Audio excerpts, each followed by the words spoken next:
ప్రభు యొక్క పరిశుద్ధమైన నామానికి స్తుతి కలుగునుగాక. ఆమెన్.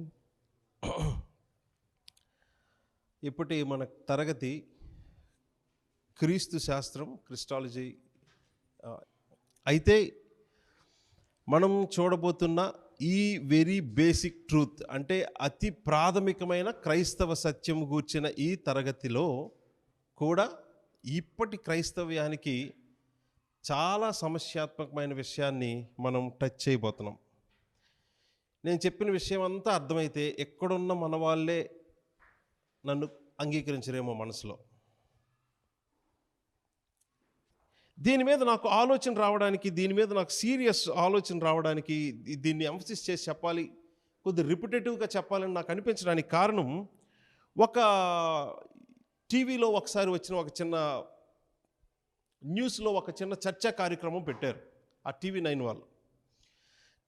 వాళ్ళు చర్చా కార్యక్రమంలో చాలా కాలం క్రితం, చాలా సంవత్సరాల క్రితం ఆ స్వామి పరిపూర్ణానంద గారిని ఇలా అడుగుతున్నారు, మీరు బలవంతంగా క్రైస్తవుల్ని హిందూ మతంలోకి ఎందుకు మత మార్పిడి చేస్తున్నారు? బలవంతంగా చాలామందిని వెనక వేసుకొని వెళ్ళి ఎవరెవరైతే క్రైస్తవంలోకి ఇతర మతాలకు వెళ్ళారో వాళ్ళని బలవంతంగా ఎందుకు మారుస్తున్నారు అంటే, టీవీ9 ఇప్పటికీ ఈ వీడియో క్లిప్ని యూట్యూబ్లో ఉంచారు, మీరు సెర్చ్ చేయొచ్చు, చూడొచ్చు. మీరు బలవంతంగా క్రైస్తవుని ఎందుకు మత మార్పిడి చేస్తున్నారు అని అడిగితే దానికి సమాధానంగా పరిపూర్ణానంద గారు ఇలా అన్నారు, మేం బలవంతంగా మతాన్ని మార్చడం ఏంటి? యేసుక్రీస్తు ఎప్పుడు వాడు? నిన్న మొన్నటి వాడు 2000 సంవత్సరం క్రితం వచ్చాడు. మన మతం ఎప్పుడుది? సనాతనమైనది, పూర్వకాలం ముందు నుంచి ఉంది, ఆది నుంచి. మధ్యలో వచ్చి వాళ్ళు ఏవో దాన్ని ఏమంటారు, మభ్యపెట్టి మన వాళ్ళని మార్చేశారు. మధ్యలో వచ్చి నేనే దేవుణ్ణి, నేనే పుట్టించానంటే అది ఎలా అవుతుంది? ముందు నుంచి బిగినింగ్ నుంచి ఉన్నది మనది, మన వాళ్ళని వాళ్ళు మార్చేశారు, నేను మరలా ఇంటికి తీసుకొని వస్తున్నా అని ఆయన చెప్తున్నారు. అయితే నాకు వెంటనే అనిపించింది, ఈయన చాలా గొప్ప, అంటే వెల్ రెస్పెక్టెడ్ ఒక రిలిజియన్కి ఒక పెద్ద అయి ఉండి, ఒక గురువు అయి ఉండి, ప్రపంచంలో చాలా కాలాల్లో ఎక్కువ మంది చేత ఎంతో గౌరవింపబడుతున్న క్రిస్టియానిటీని, క్రైస్తవం యొక్క ఈ గ్రంథం గురించి ఇలాంటి మాట అన్నాడేంటి? ఈ క్రైస్తవులు దేవుడని చెప్పుకుంటున్న యేసుక్రీస్తు గురించి ఆయన అన్న మాట ఏంటి? యేసుక్రీస్తు ఎప్పుడు వాడే? నిన్న మొన్నటి వాడే, 2000 సంవత్సరాల క్రితం వాడే. వాళ్ళ మధ్యలో వచ్చి మనల్ని మార్చేశారు, మొదటి నుంచి ఉన్నది మనదే అని ఆయన చెప్తుంటే, అరే బైబిల్ ఒకసారి చూసినా ఈయనకు అర్థమవుతుంది కదా ఈ విషయం. మధ్యలో వచ్చాడు, నిన్న మొన్నటి వాడే అని యేసుక్రీస్తు గురించి ఈయన ఎందుకు ఇలా అన్నాడు అని ఆలోచిస్తే నాకు తర్వాత అనిపించింది, మీ బైబిల్లో కూడా చూసారా ఈ పేజీని? ఆ కొత్త నిబంధన పేజ్ ఎలా ఉంటుంది చూసారా? మన ప్రభువును రక్షకుడును అయిన యేసుక్రీస్తు గూర్చిన కొత్త నిబంధన గ్రంథం. చూసారా ఎలా ఉందో? మన ప్రభువును రక్షకుడునైన యేసుక్రీస్తు గూర్చిన క్రొత్త నిబంధన గ్రంథము. మరి ఇదంతా ఎవరిదో? క్రైస్తవులు క్రీస్తే మా దేవుడు, మా రక్షకుడు అని చెప్పుకుంటున్న వీరికి ఇదే ఆ క్రీస్తు గూర్చిన గ్రంథం అయితే మరి ఇదంతా ఎందుకో? ఒకవేళ ఇలాంటి గురువుగారులు ఎవరైనా ఈ క్రైస్తవి గురించి ఒక కామెంట్ చెప్పాలంటే ఈ బైబిల్ అంతా చదివితే ఒక్కొక్కరికి ఒక్కో రకంగా అర్థమవుతుంది. అంతా మనకు అర్థం కాదు కాబట్టి అట్లీస్ట్ బైబిల్ అర్థం చేసుకోవడానికి ఈ బైబిల్లో 2 భాగాలు ఉన్నాయి, ఒకటి పాత నిబంధన, ఒకటి కొత్త నిబంధన. ఈ పాత నిబంధన గ్రంథం మొదటి పేజీ నుంచి దేవుడైన యెహోవా గురించి మాట్లాడుతుంది. కొత్త నిబంధన గ్రంథం రక్షకుడు ప్రభు అయిన యేసుక్రీస్తు గురించి మాట్లాడుతుంది. సో చరిత్రని ఈ ఇద్దరు 2 భాగాలుగా పంచుకున్నారు. మనలో మనకు గొడవ ఎందుకని, ముందేమో దేవుడైన యెహోవా, తర్వాత ఏమో యేసుక్రీస్తు. చరిత్రని సగ భాగం చేసుకొని పంచుకున్నారు. అందులో 3వ వ్యక్తి కూడా ఉన్నాడని వాళ్ళే చెప్పుకుంటున్నారు కాబట్టి ఆ 3వ వ్యక్తి అయిన పరిశుద్ధాత్మకి ఈ కాలం ఇచ్చేశారు అన్నట్టుగా ఎంతోమంది వెటకారంగా జోకులేస్తూ ఉన్నారు. వాళ్ళు అలా జోకులేయడానికి కారణం ఇదిగోండి, బైబిల్లో మనం పిండి చేసుకున్న ఈ పేపరే. దీని గురించి కావాలంటే క్రైస్తవులకు అడగండి, అరే అబ్బాయి మీ దేవుడు ఎవడరా అంటే వాళ్ళ కాన్ఫిడెన్స్ ఏంటో చదువుకున్న వాళ్ళకి. మరి ఇదంతా ఏందిరా బాబు అంటే తండ్రి అయిన దేవుడు అని సిద్ధాంతం, థియాలజీ అప్పుడు మాట్లాడతారు ఎవరైనా క్రిస్టియన్స్. ఇప్పుడు ఇందులో నాకు కనిపించిన సమస్య ఏంటో తెలుసండి, యేసుక్రీస్తు యొక్క దైవత్వం గురించి మనం మాట్లాడడానికి సాధారణంగా ఉపయోగించే ఫార్మేట్ ఏంటంటే క్లాసికల్ విధానం. పాత నిబంధన గ్రంథంలో తండ్రి అయిన దేవుడు గూర్చి ఏ నామం ఇవ్వబడిందో, ఏ నేచర్ ఇవ్వబడిందో చెప్పబడిందో, ఏ వర్క్స్ చేశాడో, ఏ వర్త్ కలిగి ఉన్నాడో, ఈ న్యూ టెస్ట్మెంట్లో తన కుమారుడైన యేసుక్రీస్తు అదే నేమ్స్ ఉన్నాయి, అదే నేచర్స్ ఉన్నాయి, అదే వర్క్స్ ఉన్నాయి, అదే వర్త్ ఉంది ఈయనకి కూడా. కాబట్టి చూసారా, చూడండి మన వాళ్ళ లాజిక్ కూడా చూడండి. ఒకవేళ ఎవరైనా యేసుక్రీస్తు యొక్క దైవత్వం గురించి క్లాస్ ఎవరైనా ఇవ్వాలి అంటే ఒక సెషన్, పాత నిబంధన గ్రంథములో దేవుడు ఎలా ఉంటాడో మనకు అర్థమవుతుంది. తండ్రి అయిన దేవుడికి మాత్రమే ఉండే పేర్లు, ఆయనకి మాత్రమే ఉండే స్వభావం, ఆయనకి మాత్రమే ఉండే లక్షణాలు, ఆయనకి మాత్రమే ఉండే సామర్థ్యం, ఆయన మాత్రమే చేయగలిగే పనులు ఈ కొత్త నిబంధన గ్రంథంలో తన కుమారుడైన యేసుక్రీస్తు కూడా చేస్తున్నాడంటే అర్థం ఏంటంటే ఆయన సమానం అని చెప్పడానికైతే ఈ బైబిల్ లేదు. ఇంతవరకు సిస్టమాటిక్ థియాలజీ పుస్తకాల్లో ఏ కోణముతో పాత నిబంధన గ్రంథములో తండ్రి అయిన దేవుడు ఎలా ఉన్నాడో, ఏం చేశాడో, ఏ సామర్థ్యం కలిగి ఉందో, ఏ పేర్లు ఇవ్వబడ్డాయో, ఏ లక్షణాలు ఉన్నాయో, ఏ క్రియలు చేశాడో, ఏ వార్త పొందాడో, ఇవన్నీ ఈ కొత్త నిబంధన గ్రంథంలో యేసుక్రీస్తుకు ఉన్నాయంటే వీళ్ళిద్దరూ సమానం అని చెప్పే లాజిక్ కంప్లీట్ రైట్ కాదు. తప్పని నేను చెప్పను, కానీ కంప్లీట్గా రైట్ కాదు. ఎందుకు అనేది దయచేసి మీరు ఇప్పుడు చూడండి. చాలా క్లిష్టమైన విషయం. ఈ పాత నిబంధన గ్రంథంలో ఎన్నిసార్లు నాకు అసలు దీని గురించి చాలా కన్ఫ్యూజన్ వచ్చింది. దేనికి అంటే, ఈ పాత నిబంధన గ్రంథంలో ఎంతమంది ఎన్నిసార్లు దేవుణ్ణి కన్నులారా చూశారో మీకే తెలుసు. వాక్యాలు 24వ అధ్యాయం 10వ వచనం 9 నుంచి చదువుదాం. 24వ అధ్యాయం నిర్గమకాండం చూడండి మాట 9వ వచనం నుంచి. తరువాత మోషే, అహరోను, నాదాబు, అబీహు ఇశ్రాయేలీల పెద్దల్లో 70 మంది ఎక్కిపోయి ఇశ్రాయేలీల దేవుని చూచిరి. ఆయన పాదముల క్రింద నిగనిగలాడు నీలమయమైన వస్తువు వంటిది, ఆకాశమండలపు తేజం వంటిది ఉండెను. ఆయన ఇశ్రాయేలీలోని ప్రధానులకు ఏ హానియు చేయలేదు. వారు దేవుణ్ణి చూసి పార్టీ చేసుకొని వచ్చారు. 9, 10, 11 వచనాలు 24వ అధ్యాయం చూసారా. ఇక్కడ కొంతమంది దేవుణ్ణి చూశారు అని సాక్ష్యమిస్తున్నారు. ఒకవేళ ప్రజల్లో వాళ్ళకి విలువ పెరగాలని వాళ్ళు ప్లాన్ వేసుకొని అబద్ధం ఆడేసే 2-3 కాదు వాళ్ళు. మొత్తం ఎంతమంది చూసారా? కాదు, చూడండి ఎంతమంది. మోషే, అహరోను, నాదాబు, అబీహు ఇశ్రాయేల్ పెద్దల్లో 70 మంది, మొత్తం 74 మంది. 74 మంది ఆ పర్వతం ఎక్కి వారి దేవుడైన యెహోవాను చూచి, వారు ఆయన చూడగానే ఆ దేవుడు వారిని ఎవరిని చంపలేదు అనే మాట కూడా ఉంది. ఎందుకంటే దేవుణ్ణి చూసిన వారు ఎవరు బ్రతకరు, కానీ చూసి బ్రతకగలిగేటట్లు, చూసి సంతోషించి ఎంజాయ్ చేసుకొని పార్టీ చేసుకునేటట్లు ఆ దేవుడు తన్ను తాను మరి ఏ ప్రత్యేకతతోనో తగ్గించుకునో మరి ఏ రకంగానో దేవుడు తన్ను తాను కనపరుచుకున్నాడు. దేవుడు తన్ను తాను కనపరుచుకుంటే దేవుణ్ణి చూసిన మనుషులు మరణిస్తారనే విషయం బైబిల్లో ఉంది. ఆయన చూసి ఏ నరుడు బ్రతకడని దేవుడు కూడా ఒక సందర్భంలో చెప్పారు డైరెక్ట్గా. నేను దేవుణ్ణి చూశాను, అయినా నా ప్రాణం నాకు దక్కిందని ఒక భక్తుడు కూడా ఒక సందర్భంలో చెప్పారు. సో మొదటి నుంచి వస్తున్న ఆలోచన, ఆ మాట దేవుడు కూడా డైరెక్ట్గా చెప్పారు. అది ఏంటంటే దేవుణ్ణి చూసిన వారు ఎవరు బ్రతకరని. కానీ ఇక్కడ ఉన్న 74 మందిలో ఒక్కరూ చనిపోలేదు. అందరూ చూసి ఆనందించి పార్టీ చేసుకొని వాళ్ళు అన్నపానాలు పుచ్చుకొని మరలా ఇంటికి క్షేమంగా వచ్చారు. ఇది హిస్టారికల్గా, అది జియోగ్రాఫికల్గా, క్రోనాలజీలో, పర్సనల్గా, కార్పొరేట్గా ఏదో ఒకరికి ఇద్దరికి జరిగిందంటే మిగతా వాళ్ళు నమ్మరేమో, కానీ ఒకేసారి ఒక పెద్ద గ్రూప్ కలిసి దేవుణ్ణి చూశారు. వాళ్ళు చూసింది కూడా ఏ దేవుణ్ణి అంటే ఇశ్రాయేలీల దేవుణ్ణి. ఇశ్రాయేలీల దేవుడు ఎటువంటి వాడంటే, వాళ్ళు ముందు అధ్యాయాల్లో ముందు ఉన్న పుస్తకాల్లో ఇచ్చిన వచనాలు సాక్ష్యం బట్టి ఆయన చాలా భయంకరమైన వాడు. చాలా భయంకరమైన వాడు అంటే చెప్పలేనంత భయంకరమైన వాడు. ఎంత భయంకరమైన అసలైన నిజమైన దేవుణ్ణి ఎంతమంది ఒకేసారి చూసి ఎవ్వరూ మరణించకుండా పార్టీ చేసుకొని తిని వచ్చారు. అవసరమైన ఆలోచన కలిగించడానికి నేను చేస్తున్న ప్రయత్నం చూడాలంటే ఖచ్చితంగా మీరు ఈ వాక్య భాగాలు చూడాలి.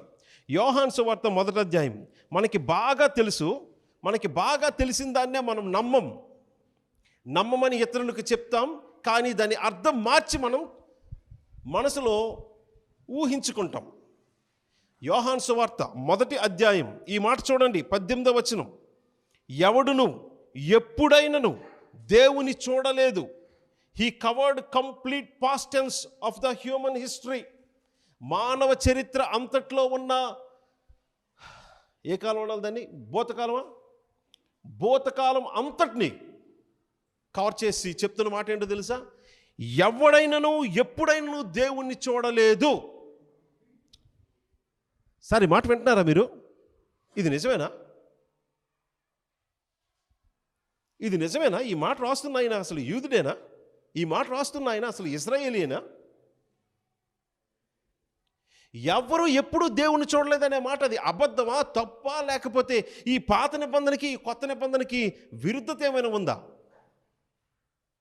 వారేమో కన్నులారా, సైన్యములకు అధిపతి యెహోవాను కన్నులారా చూచితిని, అయ్యో నేను నశించాను, నేను ఇలాంటి పెదవులు కలిగిన వాడిని, ఇలాంటి ప్రజల మధ్య ఉన్నానని ఆయన భయపడి పశ్చాత్తాపడతా ఉంటే, ఇలాంటి సందర్భాలు యోబుకి, యేస్కేలుకి ఒకరి కాదు, ప్రపంచ చరిత్రలో పాత నిబంధన గ్రంథంలో ఎంతోమందికి ఈ అనుభవాలు ఉన్నాయి, అవి మనకి తెలుసు. అలాంటప్పుడు ఈ కొత్త నిబంధనలో ఈ మాట ఏంటి సార్? ఏంటమాట? ఎవడను ఎప్పుడైనను. ఆ మాట ఏం తెలియచేస్తుంది? Not even one man. ఎప్పుడైనను అంటే ఒక్క సంఘటనలో కూడా, ఒక్క సందర్భంలో కూడా, ఇంతవరకు జరిగిన ప్రపంచ చరిత్రలో ఒక్క సందర్భంలో కూడా, ఒక్క సమయంలో కూడా ఏ ఒక్క మానవుడు దేవుణ్ణి చూడలేదు. ఈ మాట నమ్మచ్చా? పాత నిబంధన గ్రంథంలో దేవుణ్ణి చూశారని చెప్పే వచనాలన్నింటినీ మరేం చేద్దాం? ఉంచితే మీ బైబిల్లో కొత్త నిబంధన ఉంచండి, లేకపోతే ఉంచితే మీ బైబిల్లో పాత నిబంధన ఉంచండి, ఇంకోటి తీసేయండి. ఎందుకంటే ఈ రెండు ఎంత స్ట్రైట్గా, ఎంత ఓపెన్గా, డిఫరెంట్గా మాట్లాడుతున్నాయి చూడండి. కాంట్రడిక్షన్. నిజానికి బైబిల్లో కాంట్రడిక్షన్ ఉంటుందా? ఉండదు. మరి ఏం చెప్తుందో చూద్దాం కొద్దిసేపట్లో. ఈ మాట ఇక్కడ యోహాను గారు చెప్పారు అనుకుందాం. ఇక్కడ చూడండి, 5వ అధ్యాయం, 2 పేజీ తిప్పండి. 5వ అధ్యాయం, ఆ 37వ వచనం. ఎక్కడేమంటున్నారో తెలుసా? ఈ మాట ఎవరు పలికారో తెలుసా? ఈ మాట యేసు ప్రభు పలికిన డైరెక్ట్ స్పీచ్ని రైటర్ రాస్తూ ఉన్నారు. ఏమంటున్నారు యేసు ప్రభు? మరియు నన్ను పంపిన తండ్రియే నన్ను గూర్చి సాక్ష్యం ఇచ్చుచున్నాడు, మీరు ఏ కాలమందైనను ఆయన స్వరము వినలేదు, ఆయన స్వరూపము చూడలేదు. యోహాను సాక్ష్యం ఎందుకు సార్? ఇక్కడ డైరెక్ట్గా మీరు దేవుడని చెప్తున్న యేసు ప్రభువే చెప్తున్నారు. ఏమని చెప్తున్నారు? మీరు అంటే ఇశ్రాయేలీలు ఏ కాలమందు అనే మాట అది ఎంత సమస్యాత్మకమైనది. చెప్తున్నది యేసు ప్రభు. ఆయన అబద్ధం ఆడలేడు, ఆయనకి మతిమరుపు లేదు. అలాంటి వాడు ఏమంటున్నాడో తెలుసా? మీరు ఏ కాలమందు ఆయన చూడలేదు కాదు, ఆయన స్వరము వినలేదు, ఆయన స్వరూపం చూడలేదు. అది నిజమేనా? ఈయన ఏదో ఒక సత్యం స్థాపించాలని అబద్ధాన్ని ఉపయోగించాడా? ఈయన ఒక సత్యాన్ని స్థాపించడానికి అబద్ధం వాడేవాడు కాదు ఈయన. మీరు సత్యం నమ్మపోయినా పర్లేదు, కానీ మిమ్మల్ని మీ చేత ఒక నిజాన్ని నమ్మించడానికి అబద్ధాన్ని, మోసాన్ని ఎన్నుకునేవాడు కాదు ఈయన. అలాంటి ఈయన straight forward, literal and simple లాంగ్వేజ్లో చెప్తున్న మాట ఏంటో తెలుసా? మీరు అంటే ఆ మాట అనడంలో యేసుప్రభు అర్థం ఏంటో తెలుసా? వీరు పదే క్లెయిమ్ చేస్తున్నారు, we know God the father. నువ్వు తండ్రి అని చెప్తున్నావే, మాకు ఆయన తెలుసు. మా వాళ్ళు చాలామంది చూశారని వీళ్ళు ఎంతగా నెత్తి నోరు కొట్టుకొని హృదయం నిండా ఆ అతిశయముతో చెప్తూ ఉంటే, యేసు ప్రభు ప్రతిసారి వాళ్ళు అలా క్లెయిమ్ చేస్తున్న ప్రతిసారి యూదులకి, ఇశ్రాయేలీలకి చెప్తున్న మాట ఏంటో తెలుసా? అరే మీరు కాదురా బాబు, మీరు అనుకుంటున్నారా మీ పితరులు, మీ సేవకులు, మీ ప్రవక్తలు చూశారని? ఏ కాలంలో కూడా తండ్రిని ఎవ్వరు చూడలేదు, ఈవెన్ ఆయన స్వరం కూడా వినలేదు. ఈ మాట ఎంత పెద్ద కాంట్రడిక్షన్ అసలు. ఈ మాటతో ఆయన ఏం స్థాపిస్తున్నాడు? అబద్ధమాడలేని యేసు ఈ మాటతో ఏం స్థాపిస్తున్నాడు అసలు? రోమపత్రిక 1వ అధ్యాయం, అక్కడికి వస్తాం మరలా. రోమపత్రిక 1వ అధ్యాయం. ఇలాగా మనం మాట్లాడుకుంటే దేవుని గురించి ఈ బైబిల్లో ఒక్కొక్క సేవకుడు ఒక్కొక్క సందర్భంలో ఒక్కొక్క కాంటెక్స్లో ఇస్తున్న వచనాలన్నీ చూస్తే చాలా గొప్పవి. ఇందులో ఉన్న ఒక ప్రత్యేకమైన వచనం ఏంటో తెలుసండి. అఫ్ కోర్స్ మనకు బాగా తెలిసిన ఒక మాటే పౌలు గారి మాటల్లో ఏమనుందో తెలుసా? ఆ 20వ వచనం, 19-20 కలిసి చదువుతున్నా. మొదటి అధ్యాయం 19-20 వచనాలు రోమీయులకు రాసిన పత్రిక. బైబిల్ వెనక నుంచి తెరిస్తే 133వ page, common font Telugu Bible. 19వ వచనం, ఎందుకనగా దేవుని గూర్చి తెలియ శక్యమైనదేదో అది వారి మధ్య విశదమై ఉన్నది, దేవుడు అది వారికి విశదపరిచెను, ఆయన అదృశ్య లక్షణములు అనగా. ఆ ఒక్క మాటలోనే రోమీయులకు రాసిన పత్రిక మొదటి అధ్యాయంలోనే పౌలు గారు చెప్తున్న మాట ఏంటో తెలుసా? ఆయన లక్షణాల గురించి మాట్లాడుతూ ఆయన్ని ఎరగడానికి ఒక్కటే ఒకటి ఉంది, ఇమేజ్ కాదు, లక్షణాలు. లక్షణాలతోనే ఆ దేవుణ్ణి ఎరగగలం, చూసి కాదు. ఎందుకంటే ఆయన అదృశ్యుడు. ఈ మాటలో పౌలు గారు చెప్తున్నది కూడా ఏంటో తెలుసా? దేవుడు అదృశ్యుడని. దేవుని యొక్క లక్షణాల గురించి మాట్లాడుతూ ఆయన మొదటిగా స్థాపించింది అదృశ్య అనే ఆయన అదృశ్యత, ఇన్విజిబిలిటీ ఆఫ్ గాడ్ గురించే మాట్లాడారు. ఎంతో పెద్ద విషయం రాయబోతున్నాడు ఆయన. అంత పెద్ద విషయం రాయడానికి, దేవుని యొక్క గొప్ప దైవిక లక్షణాలు రాయడానికి మొదటిగా ఆయన ఉపయోగించిన లక్షణం ఆయన ఇన్విజిబిలిటీ. ఏంటిది? ఆయన అదృశ్యత.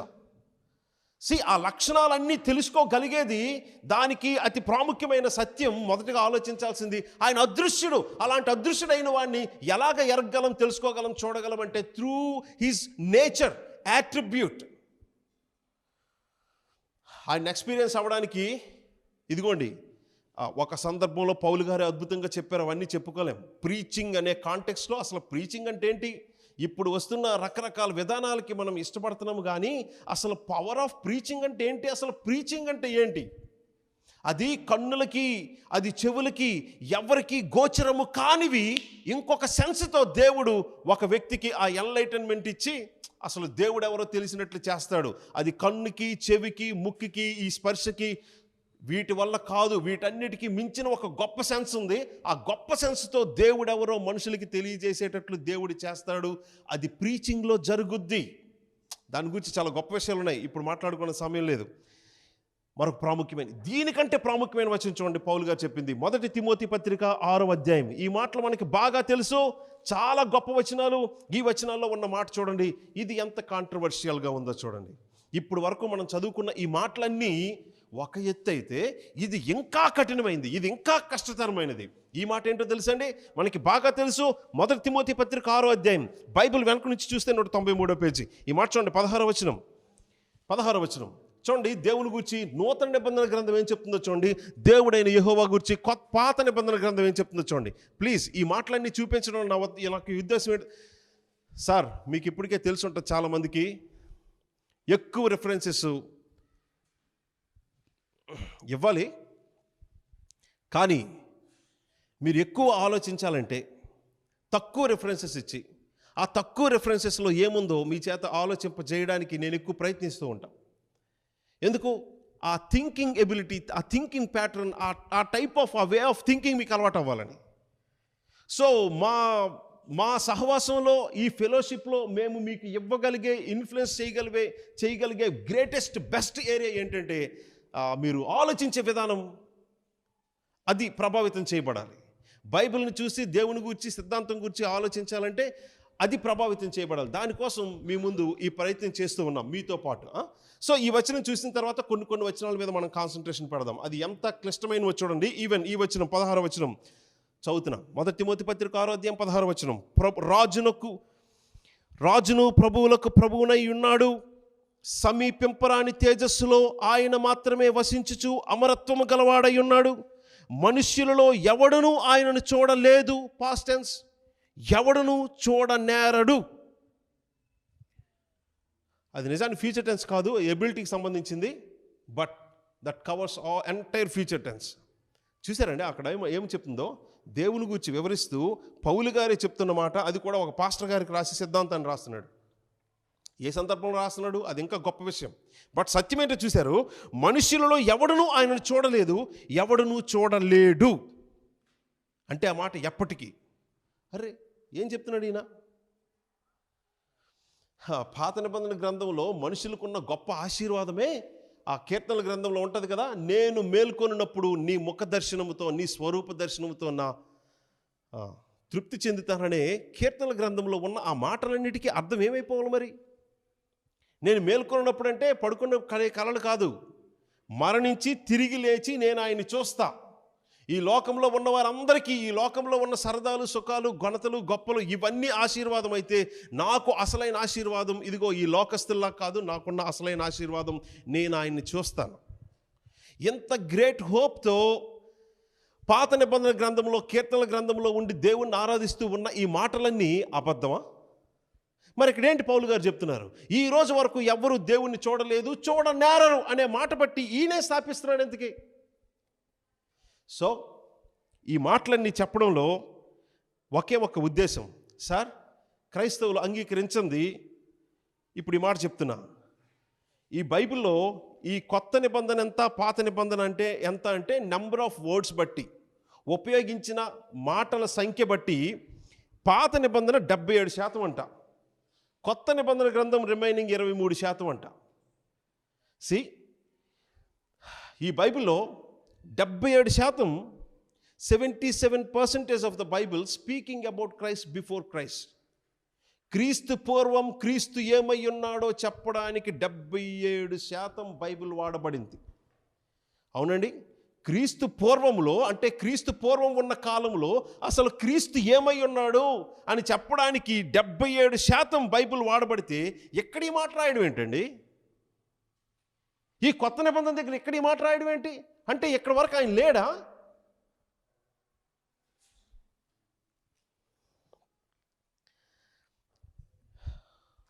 ఈ మాట నేను చెప్పట్లా, ఈ మాట ప్రభువే చెప్తున్నారు. ప్రభువు చెప్తున్న మాటల యొక్క అర్థం మనం ఇప్పుడు చూస్తాం. సో ఇప్పుడు మనం చూస్తున్న ఈ మాటలన్నింటిలో ఏవైతే రిఫరెన్సెస్ చూసామో మీరు ఒకే ఒక విషయం దయచేసి గుర్తుంచుకోండి. ఇంతవరకు కొత్త నిబంధన గ్రంథంలో మనం చూసిన వచనాలు ఏంటో తెలుసండి? దేవుణ్ణి వారు ప్రత్యక్షంగా చూశారు, అది అబద్ధం కాదు, నలుగురు కలిసి వేసుకున్న ప్లాన్ కాదు, అరే మనందరం కలిపి ఇలాగ ఒక అబద్ధం చెప్పి మనం గొప్ప వాళ్ళమై లీడర్స్ అయిపోదాం అని ఎవరు నాటకాలు వేసింది కాదు. నిజంగానే అక్షరాల చరిత్రలో జరిగిన ఒక సంఘటన అది. దానికి ఒకరు ఇద్దరు సాక్షులు కాదు, ఇశ్రాయేల్ దేశం అంతా సాక్ష్యం. అందుకే వాళ్ళ పితరులు దేవుణ్ణి చూస్తే మేమే చూసామన్నంత ఫీలింగ్ వాళ్ళకు ఉంది. మీరు చూడడం ఏంటి, మీ పితరులు చూడడం ఏంటి, ఎవరు చూడలేదని యేసు ప్రభు చెప్తున్నాడు. అంటే కోపం వచ్చి ఏదో నోరు జారేశారు ఆయన ఎమోషన్స్తో? కోపం వచ్చి ఎమోషన్స్తో నోరు జారిన అబద్ధం ఆడ ఆయన, అబద్ధం ఆడలేడు కాబట్టి.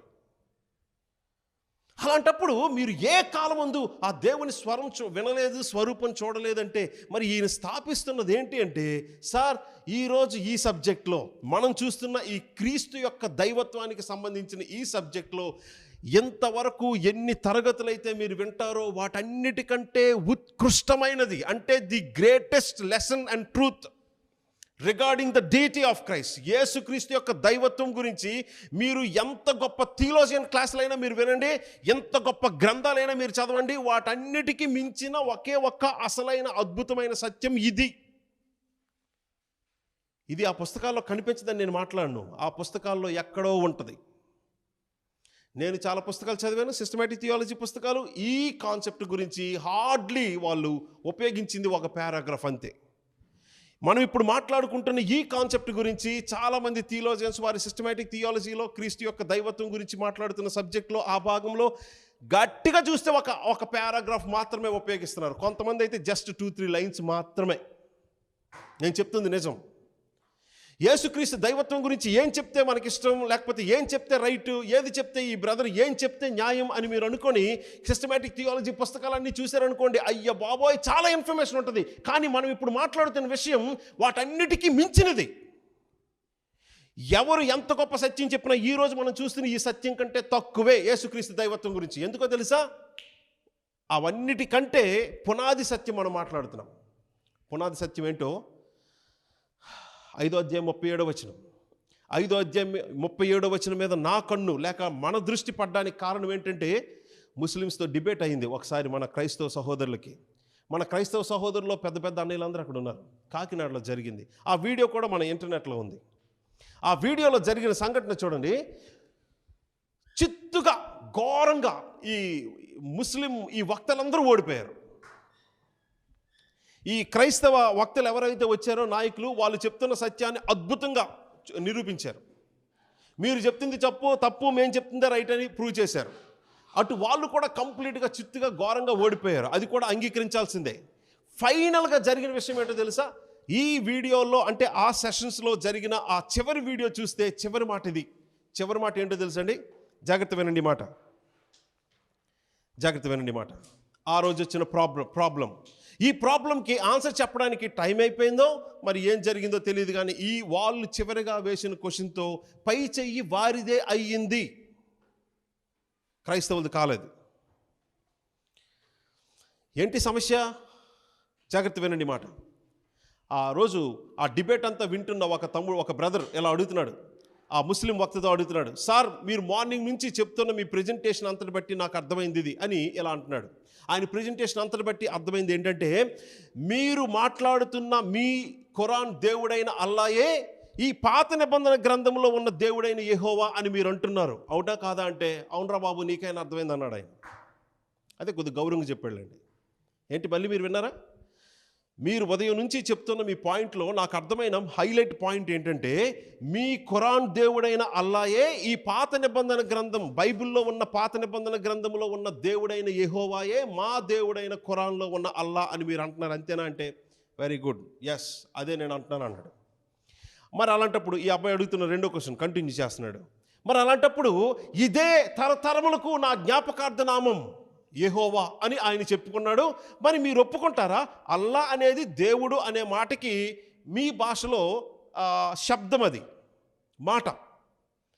కానీ ఇదే నా నామం, తరతరాలకి జ్ఞాపకార్థమైన నామం, ఆ నామం యెహోవా అని ఆయన అన్నాడు. మరి అది కూడా ఒప్పుకుంటారంటే ఒప్పుకుంటాం అని అన్నాడు ఆయన. మీరు చూడొచ్చు, నేనే అబద్ధం చెప్పట్లా. మరి అలాంటప్పుడు ఈ అబ్బాయి అడుగుతున్న మూడో ప్రశ్న, మరి అలాంటప్పుడు ఈ కొత్త నిబంధన గ్రంథం అంతట్లో ప్రభు అయిన యేసే ఆ యెహోవా అని చెప్తూ ఉన్నాడు. మరి ఈ యేసే మీ దేవుడైన అల్లా అని ఒప్పుకుంటారా అంటే, ఆయన కదిలిపోయాడు, మామూలు కాదు. ఎమోషన్స్ మొత్తం కదిలిపోయినాయి ఆయనకి, అభిలాష్ గారికి. ఆయన కలం పేరు అభిలాష్ అని పెట్టుకున్నారు, కానీ ఆయన పేరు వేరులేండి, ఆ ముస్లిం వక్త గారి పేరు. ఇవన్నీ యూట్యూబ్లో ఉన్నాయి, మీరు చూడొచ్చు. ఆయన కోపంతో ఊగిపోయి, ఆయన కోపంతో చెప్పిన మాట ఏంటో తెలుసండి? ఇదిగోండి ఈ మాట, యేసు ప్రభు చెప్పిన ఈ మాట. ఏదది? యోహాను సువార్త 5వ అధ్యాయం 37వ వచనం చూపించి ఆయన చెప్తున్న ఈ మాట ఏంటో తెలుసండి? ఇదిగో మీకేమర్థమవుతుందో బైబిల్, మీరు సరిగా అసలు మనసు పెట్టి చదువుతున్నారో లేదో, మీ యేసు ప్రభువే చెప్పాడు ఈ మాట.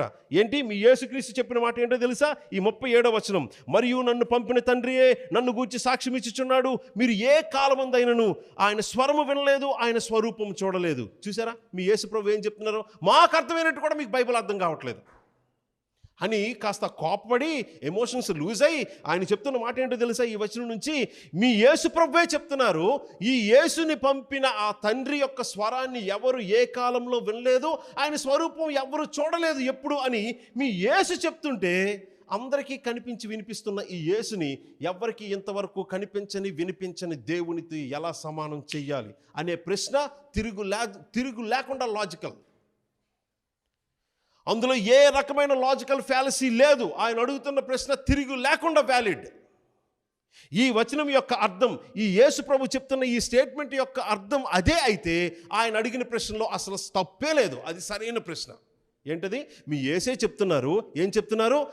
నన్ను పంపిన ఆ తండ్రి అయిన దేవుడు, ఆయన స్వరం ఎవ్వరు ఏ కాలంలో వినలేదు, ఆయన స్వరూపం ఎవ్వరు ఏ కాలంలో చూడలేదు అని మీ యేసే తన తండ్రి గూర్చి ఎవ్వరూ ఆయన స్వరం ఇంతవరకు వినలేదని, ఎవ్వరూ ఆయన స్వరూపం చూడలేదని చెప్తుంటే, అలాగా అందరికీ కనిపించి వినిపిస్తున్న ఈ యేసుని అంతవరకు ఎవరు చూడని, ఎవరు వినని ఆ దేవునికి ఎలా సమానం చేయమంటారనే ప్రశ్న నిజంగా వ్యాలిడ్ క్వశ్చన్ అది. సార్, ఈ క్రైస్తవులు ఈ వచనాన్ని నేను నిజంగా చెప్తున్నా, ఈ కొంతమంది క్రైస్తవ బోధకులు ఈ వచనాన్ని వారు అలాగ అడుగుతుంటే ఆ క్వశ్చన్కి ఆన్సర్ చెప్పడానికి మరి మన వాళ్ళకి ఏం సమస్య వచ్చిందో కానీ దాని యొక్క అర్థాన్ని చివరికి ఎలా మార్చారో చెప్తున్నాను వినండి. ఈ వచనాన్ని చూడండి. ఈ వచనాన్ని ఎలా మార్చారంటే, కొంతమంది క్రైస్తవ బోధకులు ఆ ముస్లిమ్స్ అలా అడుగుతూ ఉన్నప్పుడు వారి ప్రశ్నకు సమాధానం చెప్పడానికి మన వాళ్ళకి ఏ సమస్య వచ్చిందో తెలియదు, కానీ నేను తీర్పు తీర్చలేను కాబట్టి ఈ మాట అంటున్నా. వాళ్ళు దీనికి ఇచ్చిన అర్థం ఏంటో తెలుసా? నేను చదువుతున్నా చూడండి, 37వ వచనం, మరియు నన్ను పంపిన తండ్రియే నన్ను గూర్చి సాక్ష్యం ఇస్తున్నాడు, మీరు ఏ కాలమందైనను నా స్వరం వినలేదు, నా స్వరూపం చూడలేదు. ఆ మాటకు అర్థం ఏంటి? తండ్రి నా గురించి ఇస్తున్న సాక్ష్యం ఏంటంటే, ఏ కాలంలో కూడా నా స్వరం ఎవరు వినలేదు, నా స్వరూపం అంటే యేసుక్రీస్తు ఒకడున్నాడని ఏ కాలంలో ఎవరికి తెలియదు. కాబట్టి ఆ 38వ వచనం, ఆయన వచ్చినప్పుడు ఆయన అంగీకరించట్లేదు, నమ్మట్లేదు. అది గ్రామాటికల్గా కామన్ సెన్స్తో చదివిన, ఓకే, థియలాజికల్గా చదివిన, కామన్ గ్రామర్ ఉపయోగించిన, third person singular, first person singular, వాటిని ఉపయోగించి చూసిన దాని అర్థం ఎంత ఘోరంగా మన వాళ్ళు మార్చేసి వారు అడుగుతున్న ప్రశ్నను తప్పించుకోవాలనుకుంటున్నారో. ఇప్పుడు మీకే అడుగుతున్న ఈ ప్రశ్న, మీరు ఆలోచించండి ఆ వాక్యాన్ని చూసి. మరియు నన్ను పంపిన తండ్రి నా గురించి సాక్ష్యం ఇస్తున్నాడు. ఏంటి ఆయన ఇస్తున్న సాక్ష్యం? తన పంపిన తండ్రి ఆయన గురించి ఇస్తున్న సాక్ష్యం ఏంటి? మన క్రైస్తవ సహోదరులు కొంతమంది చెప్పినట్టు, ఆ క్రీస్తుని ఏ కాలంలో ఎవరు ఆయన స్వరం వినలేదు, ఆ క్రీస్తు యొక్క స్వరూపం చూడలేదు. అదా తండ్రి యొక్క సాక్ష్యం కుమారుని గురించి? అలా చెప్పారనుకోండి, సమస్య లేదు. కానీ దాని అర్థం అది కాదే. కనీసం వాళ్ళు గ్రామర్ను ఉపయోగించుకొని కామన్ సెన్స్తో, సింపుల్ లాజిక్తో చదువుతుంటే వాళ్ళకు అర్థమైనట్టు కూడా క్రైస్తవులు అర్థం మార్చి వాళ్ళని ఏదో ఎదుర్కోవాలని చూస్తున్నారే. దీని యొక్క సమాధానం, దీని యొక్క ఆ సింపుల్ మీనింగ్ తెలిస్తే మన క్రైస్తవ సిద్ధాంతం మారిపోద్ది. యేసుక్రీస్తు యొక్క దైవత్వం గురించి, యేసుక్రీస్తు యొక్క దైవత్వం గురించి మాట్లాడాలంటే ఎక్కడి నుంచి మాట్లాడాలో తెలుసా?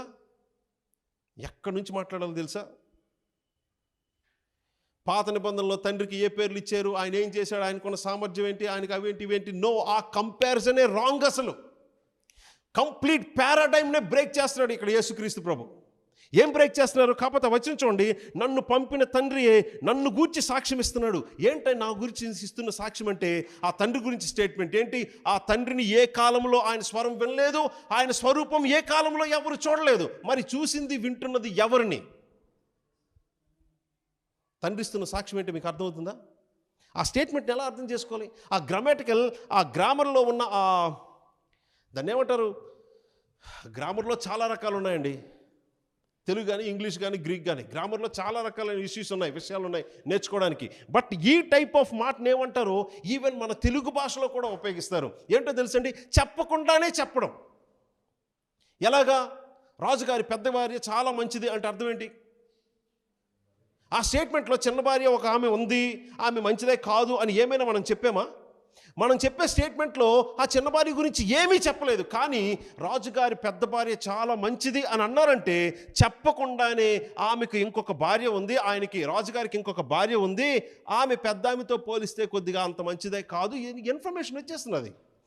ఈ స్టేట్మెంట్ కూడా అలాంటిదే. తండ్రి నా గురించి ఇస్తున్న సాక్ష్యం అని చెప్పి చూడండి, ఆ సాక్ష్యం యొక్క స్టేట్మెంటు ఆయన గురించి ఏమీ లేదు. ఉన్నదంతా ఎవరి గురించి ఉంది? తండ్రి గురించి ఉంది. ఏమనుంది? ఎవ్వరూ ఆయన చూడలేదు, ఆయన వినలేదని.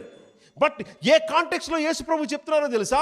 మేం చూసాం దేవుణ్ణి, మాకు తెలుసు, మేం విన్నాం చాలాసార్లని వాళ్ళ క్లెయిమ్ అలా ఉంటున్నప్పుడు ఆ క్లెయిమ్కి ఎగ్నిస్ట్గా యేసుప్రభు స్థాపిస్తున్నది ఏంటో తెలుసా?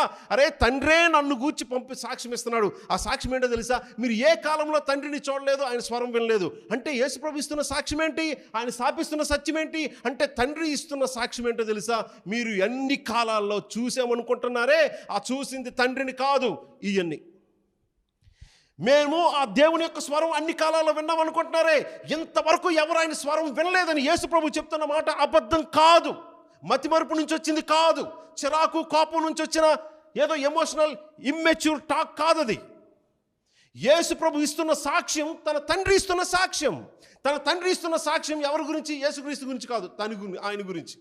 ఆయన గురించి ఏమిస్తున్నాడు? ఏ కాలంలో నన్ను మీరు ఎవరు చూడలేదు, నా స్వరం కూడా వినలేదు. మరి ఇంతవరకు మేము చూసామనుకుంటున్నామా? మరి ఎవరిని? ఇదిగో నా కుమారుని గురించి నేను ఇస్తున్న సాక్ష్యం అది.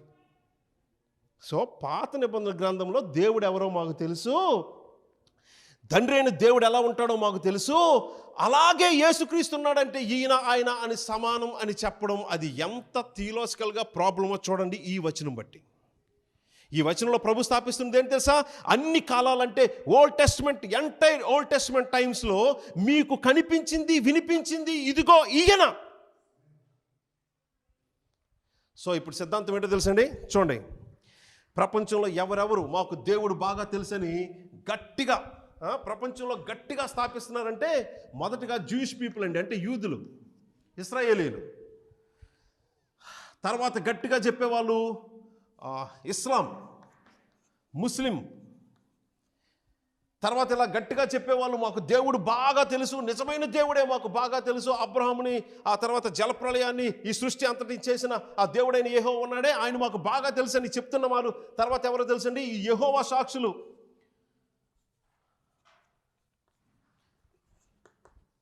జేడబ్ల్యూ, యెహోవా సాక్షులు. వీళ్ళ బ్యాచ్ నుంచి వచ్చిన వాళ్ళు ఈ రోజు కూడా గొప్ప పేరు పెట్టుకున్నారు, బైబిల్లో ఉన్న అసలైన పేరు పెట్టుకున్నారు. బైబిల్లో ఉన్న అసలైన పేరు పెట్టుకున్నంత మాత్రాన వాళ్ళు నిజమైన క్రైస్తవులు అయిపోతారా? ఏంటి వాళ్ళు పెట్టుకున్న పేరు? Church of Christ. దీంట్లో నుంచి పెద్ద పెద్ద అయ్యగారులు, ఇండివిజువల్స్ తొడగొట్టి మరి సిద్ధాంతాన్ని స్థాపిస్తారు, బైబిల్ గురించి డిఫెండ్ చేస్తారు, బైబిల్ యొక్క దేవుని గురించి ప్రాణం తల ఇవ్వడానికి కూడా సిద్ధమే. కానీ నిజానికి పాపం వాళ్ళు వెళ్తుంది నరకానికి. ఎందుకంటే మానవులు రక్షణ పొందడానికి ఒకే ఒక్క ఆధారం, ఒక వ్యక్తిని ఎరగడం. ఆ వ్యక్తిని ఎరగాల్సినట్టు వాళ్ళు ఎరగనప్పుడు పరలోకానికి వెళ్ళే అవకాశం లేదు. వాళ్ళు బైబిల్లో గొప్ప జ్ఞానం చెప్పొచ్చు, బైబిల్ని వాళ్ళ ప్రాణం దారిపోసి మరి డిఫెండ్ చేయొచ్చు, కానీ వారికి రక్షణ లేదు. వాళ్ళ పేర్లు ఇక్కడ రాయడం నాకైతే ఇష్టం లేదు. కానీ సార్, ఖచ్చితంగా ఈ మాట నేను ఎందుకు చెప్పాలి అంటే, యేసుక్రీస్తు దైవత్వాన్ని, ఏ దైవత్వాన్ని? దేవునికి సమానమైన దైవత్వాన్నా?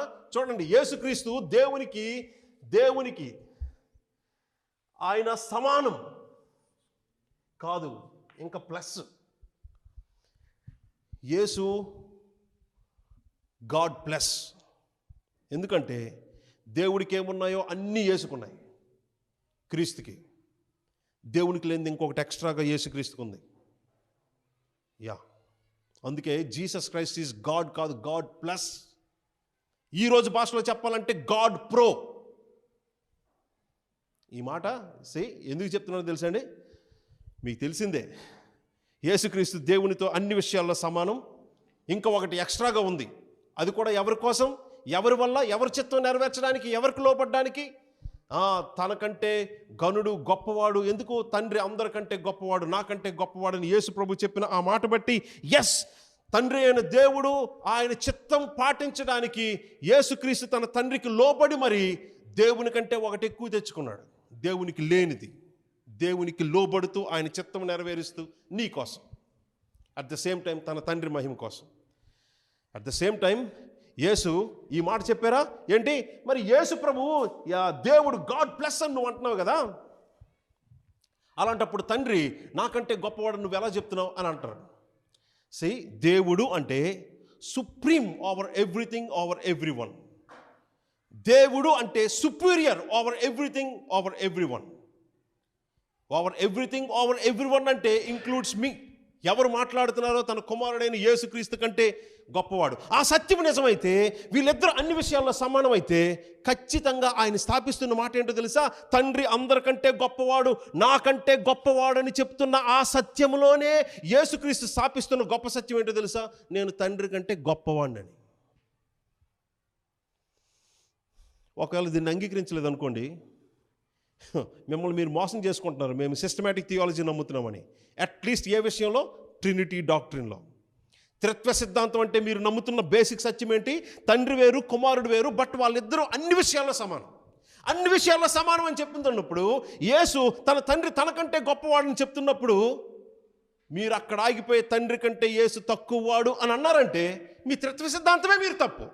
మీరు నమ్ముతున్న ట్రినిటీ డాక్ట్రినే తప్పు. మరి ఏ సెన్స్లో ఆయన నాకంటే గొప్పవాడని యేసు ప్రభు వాడారు? బైబిల్ అంతటి బట్టి, క్రైస్తవ సిద్ధాంతాన్ని బట్టి, ఎప్పటి నుంచి అపోస్తుల దగ్గర నుంచి వస్తున్న క్రీడ్ బట్టి చూస్తే అన్ని విషయాల్లో తండ్రి అయిన దేవుడు, కుమారుడైన దేవుడు యేసుక్రీస్తు సమానం అని చెప్తున్నప్పుడు, మనందరం నమ్ముతున్నప్పుడు, అదే మన క్రైస్తవ సిద్ధాంతం, త్రిత్వ సిద్ధాంతం అయినప్పుడు, తండ్రి నాకంటే గొప్పవాడని చెప్తున్న మాట ఎంత సత్యమో థియలాజికల్గా, అదే మాట నిజమైతే, మన త్రిత్వ సిద్ధాంతం నిజమైతే, నేను తండ్రి కంటే గొప్పవాడని స్థాపిస్తున్న సత్యము కూడా నిజమే. ఎలాగా? తండ్రి దేవుడు కాబట్టి, నిజమైన అసలైన దేవుడు కాబట్టి, అంటే superior and supreme over everything, every one అయినప్పుడు, ఆయనకి అదే విషయంలో సమానమైన యేసుక్రీస్తు కూడా superior and supreme over everything, over every one, includes his father. ఎందుకు? ఒకవేళ మన సిస్టమాటిక్ థియాలజీ, త్రిత్వ సిద్ధాంతం ఒకవేళ మీకు సరిగ్గా అవగాహన లేకపోతే, నో, ఇది జరగదు అంటారు. ఇది కాంట్రడిక్షన్ కాదు సార్, ఇలాంటి వాటిని పారాడాక్స్ అంటారు. కాంట్రడిక్షన్ అయితే వాటి యొక్క డైరెక్షన్స్ ఎలా ఉంటాయి తెలుసా? ఇదిగోండి, ఇలాగెలా ఒక సత్యం ఇలా ఉందనుకోండి, దీన్ని ప్యారలల్ అని అంటారు, రెండు సమాంతరంగా వెళ్తున్నాయి అంటారు. అదే ఒక సత్యం ఎలా వెళ్తూ ఇంకొక సత్యం దానికి ఇలా భిన్నంగా వస్తుంది అనుకోండి, అప్పుడు దీన్ని కాంట్రడిక్షన్ అంటారు. కానీ ఒక సత్యం ఎలా ఉంటుందో తెలుసా? థియాలజీలో ఒక సత్యం ఎలా వెళ్తుంది, ఇంకో సత్యం ఎలా వస్తుంది. మరి ఇది ఖండించుకుందా లేదా? ఖండించుకున్నట్టు కనిపిస్తుంది, కానీ సార్ ఖండించుకున్నట్టు కనిపిస్తుంది, కానీ అటు నుంచి చూస్తే ఎలా చూస్తే ఖండించుకోవట్లేదు. Still parallel. దీన్ని పారాడాక్స్ అంటారు.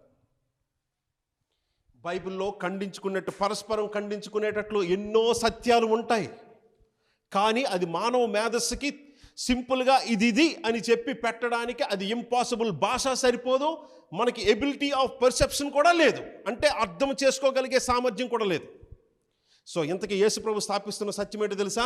వీళ్ళందరూ అనుకుంటున్నారు మాకు దేవుడు ఎలా ఉంటాడో బాగా తెలుసు. జాగ్రత్త చూడండి, ఈవెన్ ఈ లైన్లో ఇక్కడ క్రైస్తవులు కూడా పెడుతున్నా. చూడండి ఎందుకు పెడుతున్నాను చూడండి. అరే ఈ లైన్లో క్రైస్తవులు ఎలా పెడతావు? చూడండి ఎందుకు పెడుతున్నాను, చూడండి ఒకసారి. క్రిస్టియన్స్, ఈరోజు క్రిస్టియన్స్, ఓకే ఓకే, ఈరోజు క్రిస్టియన్స్ వీళ్ళని ఎందుకు పెడుతున్నానో చూడండి. అన్ని జాగ్రత్త వినండి, మనకి టైం ఆల్మోస్ట్ క్లోజింగ్ కాబట్టి జాగ్రత్త వినండి. క్లోజింగ్కి వచ్చాం, మనకున్న టైం ఇంకా కేవలం 10 minutes. దీని గురించి మొత్తం విషయం బయట పెట్టలేం, కానీ ఇది చాలు. మీరు బైబిల్ చదువుతున్నప్పుడు మీకు చాలా విషయాలు అర్థమవుతాయి. సార్ ఈ లిస్ట్లో క్రైస్తవులు కూడా పెడుతున్నాను, ఎందుకో తెలుసండి? ఈ పాయింట్ కోసం. ఏంటో పాయింట్? మాకు దేవుడు ఎలా ఉంటాడో బాగా తెలుసు. ఎక్కడి నుంచి? ఓల్డ్ టెస్ట్మెంట్ నుంచి. మా వాళ్ళు చూశారు, మా వాళ్ళు డైరెక్ట్గా చూశారు, మా వాళ్ళు డైరెక్ట్గా ఆయన స్వరం విన్నారు. మాకు చాలా ఎక్స్పీరియన్సెస్ ఉన్నాయి, చాలా రికార్డ్ ఉంది హిస్టరీలో, కాబట్టి వీ నో గాడ్. దేవుడు ఎలా ఉంటాడో మాకు తెలుసు, ఆయన మాకు ప్రత్యక్షంగా తెలుసు, వ్యక్తిగతంగా తెలుసు. ఈ యేసు ఈ కారణాలు బట్టి అలా లేడు అని చెప్పేవాళ్ళు వీలైతే, ఈ యేసు ఆ తండ్రిలాగే ఉన్నాడని చెప్పేవాళ్ళు వీళ్ళు. అంటే ఏంటి? వాళ్ళు మొదటగా స్థాపిస్తున్నది ఏంటో తెలుసా? మాకు దేవుడు ఎలా ఉన్నాడో బాగా తెలుసు, ఈ భూమి మీదకి వచ్చిన ఈ యేసు అలా లేడు అని చెప్పేవాళ్ళు వీలైతే, ఈ భూమి మీదకి వచ్చిన ఈ యేసు అనే క్రీస్తు ఈ తండ్రిలాగే ఉన్నాడని చెప్పేవాళ్ళు వీళ్ళు. ఈ రెండూ తప్పే. ఏ విషయంలో తప్పు? యేసుక్రీస్తు చెప్తున్న ఈ మాట చూడండి, ఇంతవరకు దేవుడు ఎలా ఉంటాడో ఎవరికి తెలియదురా బాబు. బైబిల్ చెప్తున్న సత్యం ఇది. ఇంతవరకు దేవుడు ఎలా ఉంటాడో ఎవరికి తెలియదు. ఆయన్ని చూపించడానికి ఈ భూమి మీదకి వచ్చింది యేసుక్రీస్తు. ఈయన్ని చూసి ఆయన ఎలా ఉంటాడో తెలుసుకోవాలి. యారో మార్క్ అటు నుంచి ఇటు కాదు, ఇటు నుంచి అటు. ఒక మానవుడు దేవుణ్ణి తెలుసుకోవాలన్నా, దేవునితో సంబంధం కలిగి ఉండాలన్నా, దేవుని దగ్గరికి వెళ్ళాలన్నా ఇటు నుంచి ఇటు కాదు, డైరెక్షన్ అది ఇంపాసిబుల్. ఇటు నుంచి అటు. సో మనం థియాలజీలో, ప్రీచింగ్లో మనం స్థాపించేది ఏంటో తెలుసా? దేవుని గురించి కాదు ప్రజెంట్ చేసేది, సిలువ వేయబడిన క్రీస్తును ప్రజెంట్ చేస్తాం. ఈ బైబిల్లో దేవుడు ఏంటో తెలుసుకోవాలని చాలామంది ఇటు నుంచి చదివారు. ఇటు నుంచి చదివితే ఎలా కనిపిస్తున్నాడో తెలుసా? భయంకరంగా కనిపిస్తున్నాడు. బిగినింగ్ నుంచి మరణం, శాపం, రోగం, సమస్య, యుద్ధం, ప్రళయం, చంపడమే. మీరు అటు నుండి చూసుకుంటే ఆయన మిస్అండర్స్టాండ్ చేసుకుంటారు. కాబట్టి మీరు చూడాల్సింది ఇటు నుంచి కాదు, బైబిల్కి ఇటు నుంచి చూడాలి. That's how we preach Christ crucifixion. ఎందుకంటే మనం ఇటు నుంచి ప్రజెంట్ చేయం క్రైస్ట్ ద క్రియేటర్, అటు నుంచి ప్రజెంట్ చేయం క్రైస్ట్ ద క్రూసిఫైడ్, ఇటు నుంచి ప్రజెంట్ చేస్తాం. ఎందుకంటే దేవుణ్ణి మానవులు రక్షణార్థంగా ఎరగగలిగే ఒకే ఒక్క మార్గం ఇటు నుంచి, అటు నుంచి కాదు. మేము బైబిల్ చదివేసి బైబిల్లో ఉన్న దేవుడు ఎలాంటి వాడు, ఆయనకు ఒక సర్టిఫికేట్ ఇస్తామని ఎవరెవరు ఎక్కడి నుంచి ప్రారంభిస్తారో బైబిల్ చదవడానికి, వాళ్ళందరూ పాపం ప్రమాదంలో పడతారు. Including Jewish people, including Israeli. ఎందుకు? వాళ్ళు న్యూ టెస్ట్మెంట్ నంబరు ఇక్కడి నుంచి అవుతుంది. అక్కడి నుంచి చదివే వాళ్ళకి దేవుడు ఎవరో, ఆయన పిక్చర్ ఏంటో తెలియదు. ఎందుకంటే that is not the way of salvation. ఆ దేవుణ్ణి కనపరచడానికి వచ్చిన తన కుమారుణ్ణి ఎరిగితేనే. అంటే ఏంటో తెలుసా? మాకు ఈయన తెలుసు, ఈయనలాగా ఈయన కూడా ఉన్నాడు, అంటే వీళ్ళిద్దరు సమానమే అని చెప్పేవాళ్ళు క్రైస్తవ logic. No, that is in fact అది బిబ్లికల్గా అది రాంగ్. అది ఆ డైరెక్షన్ అటు నుంచి లేదు. దేవుడు ఎవ్వరు ఏ కాలంలో చూడలేదు, ఎవ్వరు ఆయనకి తెలియదు కదా, ఆయనకి ఎవ్వరూ తెలియదు. మళ్ళీ అదే అర్థం వచ్చింది కదా, ఎవ్వరికీ ఆయన తెలియదు. ఆయన్ని చూపించడానికి వచ్చిన వాడు ఇదిగో ఈయన ఎవరికి కనపరుస్తాడో ఆయనని వారికి తప్ప ఇంకెవ్వరికి తండ్రి దేవుడైన తండ్రి అయిన దేవుడు తెలిసే అవకాశం లేదు. ఈ మాట నేను చెప్పలేదు, యేసు ప్రభు చెప్పారు. ఒక సందర్భంలో వాళ్ళు సేవకు వెళ్తున్నప్పుడు ఈ మాట అన్నారు, అరే అబ్బాయి మీరు సేవకు వెళ్తున్నారు కదా, మిమ్మల్ని చంపుతారు చాలామంది హింసించి. మిమ్మల్ని చంపే ప్రతివాడు ఏ ఫీలింగ్తో, ఏ భావంతో చంపుతాడో తెలుసా? మేము దేవునికి సేవ చేస్తున్నాం అనే ఫీలింగ్తో చంపుతాడు. ఎందుకు? వాళ్ళ ఫీలింగ్ ఏంటో తెలుసా? స్టిల్ ఇక్కడ కూడా అదే క్లెయిమ్ చేస్తున్నారు వాళ్ళు. మాకు దేవుడు ఎవరో తెలుసు, ఆయన ఔన్నత్యమేంటో తెలుసు, ఆయన గురించి మాకు బాగా తెలుసు. ఎంత గొప్ప దేవుడు ఉంటుండగా ఇలాంటి యేసును ఆయనకు సమానం చేసి మీరు మాట్లాడతారా? సహించలేము. వీళ్ళ మీద పర్సనల్ గ్రిడ్జ్ కాదు, ఈయన మీద ఉన్న రెస్పెక్ట్. ఎందుకంటే వాళ్ళ ప్రీ సపోజిషన్లో వాళ్ళకున్న దాన్ని ఏమంటచ్చు, ఇంకా వాళ్ళ యొక్క విశ్వాసంలో మాకు దేవుడు ఎవరో తెలుసు, ఎలా ఉంటాడో మాకు తెలుసు. అలాంటి దేవునికి ఎలాంటి యేసుని సమానం చేసి మాట్లాడుతుంటే మేము భరించలేం. ఇలాగ దేవునికి ఎవరైనా పోటీగా ఇంకొక వ్యక్తిని తెస్తే మేము సహించలేమని. ఎందుకు మిమ్మల్ని చంపుతారో తెలుసా? వాళ్ళు దేవునికి సేవ చేయుచున్నామనే ఫీలింగ్తో చంపుతారు. కానీ మీతో చెప్పినది ఏమని కానీ యేసు ప్రభు చెప్పిన ఒక విచిత్రమైన స్టేట్మెంట్ ఏంటో తెలుసండి? నేనెవరో వాళ్ళకి తెలియదు కాబట్టి తండ్రి తెలిసే అవకాశం లేదు. నా శిష్యులైన మిమ్మల్ని, నా గూర్చి ప్రకటించే మిమ్మల్ని వాళ్ళు హింసించి చంపుతారు. ఎందుకు చంపుతారు? ఏ ఫీలింగ్తో చంపుతారు? మేము దేవుని గౌరవాన్ని కాపాడడానికి, దేవుని సేవ చేసి ఆయన రెస్పెక్ట్ కోసం ఇగో ఆయనకు పోటీగా ఇంకొక వ్యక్తిని తెస్తున్న వీళ్ళని చంపుతున్నాం అని దేవునికి సేవ చేసే ఫీలింగ్తో చంపుతారు. కానీ నేను చెప్పినది ఏమనగా, నేనెవరో వాళ్ళకి తెలియనప్పుడు తండ్రి తెలిసే అవకాశం లేదు. ఈ పాయింట్ యేసుక్రీస్తు ప్రభు యోహాను సువార్తలో ఎన్నిసార్లు రిపిటేటివ్గా చెప్పారో మీరే చూడండి. ఇదే లాజిక్, ఇదే స్టేట్మెంట్, ఇదే కంటెంట్, ఇదే మెసేజ్, ఇదే ఛాలెంజ్ ఎన్నిసార్లు యేసుప్రభు చేశారో చూడండి. ఈ ఛాలెంజ్ అన్నింటిలో యేసుప్రభు స్థాపిస్తున్న సత్యం ఏంటో తెలుసండి? ప్లీజ్, దీనికి పాత నిబంధన గ్రంథంలో అద్భుతమైన వాక్య భాగాలు ఉన్నాయి. అందులో నేను సాధారణంగా చూపించే ఒక అద్భుతమైన వాక్య భాగం ఇది. ఎందుకు? మనం స్థాపిస్తున్నదే అద్భుతమైన సత్యం. ఏంటి అద్భుతమైన సత్యం? బైబిల్ అంతా మొదటి పేజీ నుంచి చివరి పేజీ వరకు మాట్లాడుతున్నది యేసుక్రీస్తు గురించే. ఆ యేసుక్రీస్తు గురించి తెలుసుకొని ఆయనకి దగ్గరై ఆయన్ని నీ కోసం ఈ లోకానికి పంపిన తండ్రిని ఎరగాలి. అది కాన్సెప్ట్. అంతేగాని మాకు తండ్రి అయిన దేవుడు ఎలా ఉంటాడో తెలుసు అని అలాగే ఈ యేసు ఉన్నాడంటే వీళ్ళిద్దరూ సమానం అని అనడం అదంత రైట్ కాదు, తెలివైన పని కాదు. That is not at all biblical theology. So Bible చెప్తున్న సిద్ధాంతం అయితే అది కాదు. అంటే అర్థమేటో తెలుసండి, ఈ మాటకి చాలా సామాన్యమైన విషయం కాదు. మనం చేసిన ఈ యారో మార్క్ అంత సింపుల్గా కనిపిస్తుందా? ఇది ఎంత ప్రాబ్లమేటిక్గా తెలుసా? ఎవరైనా అంగీకరించగలరా? ఈ స్టేట్మెంట్తో, ఈ చిన్న డయాగ్రామ్తో మనం స్థాపిస్తున్న సత్యం ఏంటో తెలుసండి? నిజమైన దేవుడే దేవుడు అనడానికి స్కేలు, మెజరింగ్ రాడ్ యేసుక్రీస్తు దేవుడు అని చెప్పడం. అరే ఏంటి నువ్వు మాట్లాడుతుంది, పిచ్చి పట్టిందా అని ఎవరైనా అనాలి మీరు. అంటే నిజమైన దేవుడే దేవుడు అని గుర్తించడానికి, ఎరగడానికి, నమ్మడానికి మానవులకి దేవుడిచ్చిన ఒకే ఒక్క కొలమాని, మెజరింగ్ రాడ్, క్యానన్ యేసుప్రభు. యేసుప్రభువులో దైవత్వాన్ని చూడలేనివాడు దేవునిలో దైవత్వాన్ని చూడలేడు. యేసుక్రీస్తులో దేవుణ్ణి చూడలేని వాడు, దైవత్వాన్ని గ్రహించలేని వాడు, గుర్తించిన వాడు, నమ్మలేని వాడు ఈయనలో దైవత్వాన్ని ఛాలెంజ్ చేస్తున్నట్టే. ఎందుకంటే మానవులు రక్షణ పొందడానికి దేవుడు మానవులకి ఇచ్చిన ఒకే ఒక్క, దేవుని గూర్చిన జ్ఞానం పొందడానికి దేవుడిచ్చిన ఒకే ఒక్క మార్గం, ప్రామాణికం, మెజరింగ్ రాడ్, స్కేల్, వే యేసుప్రభు. యేసుక్రీస్తులో దైవత్వాన్ని చూడలేని వాడు దేవునిలో దైవత్వాన్ని చూడనట్టే. సో ఒక మానవుడు రక్షణార్థమైన దేవుని యొక్క జ్ఞానం పొందాలంటే, అంటే దేవుణ్ణి ఎరిగిన వాడు అవ్వాలంటే యేసుక్రీస్తులో దైవత్వాన్ని ఎరగాలి. ఏ దైవత్వాన్ని? చిన్న దైవత్వాన్ని కాదు. యేసుక్రీస్తులో ఏ దైవత్వాన్ని ఎరుగుతాడో ఈ తండ్రిలో కూడా అంతే దైవత్వం ఉందని చెప్తున్నట్టు. అంటే యేసుక్రీస్తు డెమిగాడ్, చిన్న దేవుడు అన్నాడంటే ఈయన కూడా అదే అంటున్నట్టు. ఎందుకంటే ఈయన్ని చూపించడానికే వచ్చాడు ఈయన. సో దీన్ని ఎవరు అంగీకరిస్తారు? ఖచ్చితంగా నన్ను తిట్టుకుంటారు. ఎంతవరకు చెప్తున్నది ఒకటైతే, నువ్వేంటి 2000 సంవత్సరాల తర్వాత కొత్తగా, నేనేం కొత్తగా చెప్పట్లేదు. ముందు నుంచి యేసు ప్రభు క్లెయిమ్ అదే. కాకపోతే ఈ వాక్య భాగం చూడండి. ఇప్పుడు నుంచి కాదు sir, even from the old testament times దేవుని యొక్క క్లెయిమ్ అదే. కాకపోతే చూడండి, యెషయా గ్రంథం 48:9. ప్లీజ్ దయచేసి ఒకసారి చూడండి. మనకి 5 నిమిషాలు ఉంది.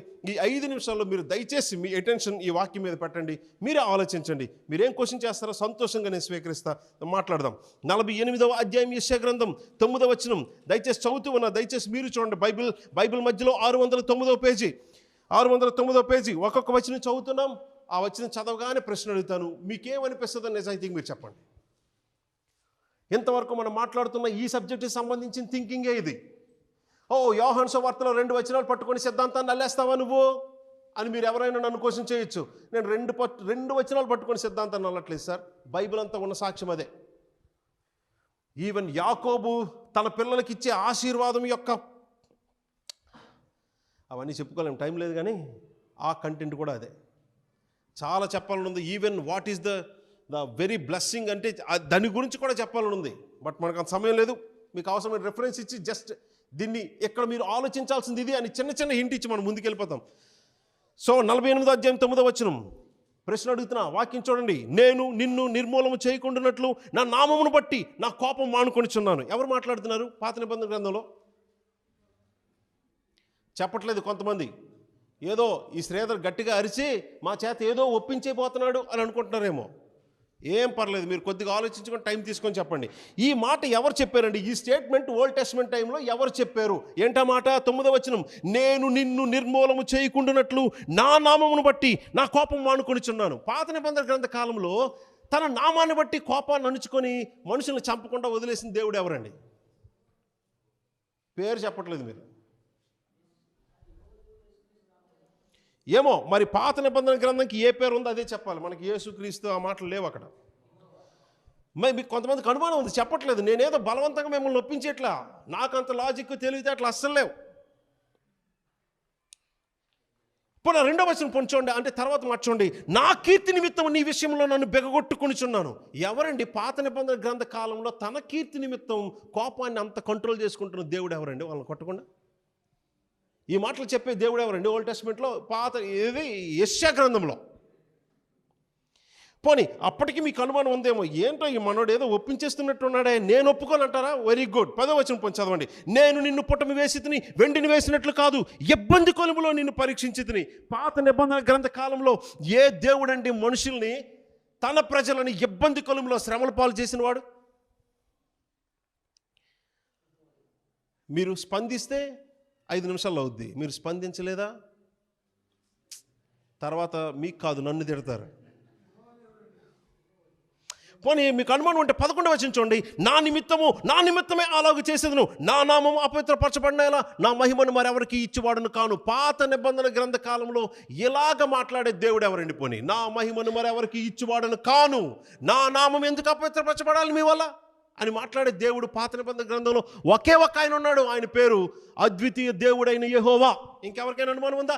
ఇంకా మీకు అనుమానం ఉంటే 12వ వచనం, యాకోబు నేను పిలిచిన ఇశ్రాయేలు నాకు చెవియొగ్గు వినుము, నేనే ఆయనను, నేనే మొదటి వాడను కడపటి వాడను, నా హస్తము భూమికి పునాది వేసెను, నా కుడి చెయ్యి ఆకాశ వైశాల్యములను వ్యాపింపచేసాను, నేను వాటిని పేరు పెట్టి పిలిస్తే అవన్నీ తప్పకుండా వచ్చి లైన్లో నిల్చోవాలి తిన్నగా. ఎవరండి భూమిని ఆకాశాన్ని సృష్టించి పేర్లు పెట్టి పిలిచిన వాడు? ఆయన పేరు ఏం పేరు? పోనీ మీ ఆన్సర్ రైటేనా? ఒకసారి కన్ఫర్మ్ చేసుకోండి. మీరు గట్టిగా దన్నే పట్టుకొని ఉంటారా, ఏమైనా మార్చాలనుకుంటున్నారా మీ ఆన్సర్ని? నేను అని మాట్లాడుతున్న వ్యక్తి ఎవరండి? ఈ మాటలన్నీ చెప్తున్నారు. ఆ క్రియాపదాలన్నీ చూడండి, ఆ వచనాల్లో వెబ్స్ అన్నీ చూడండి.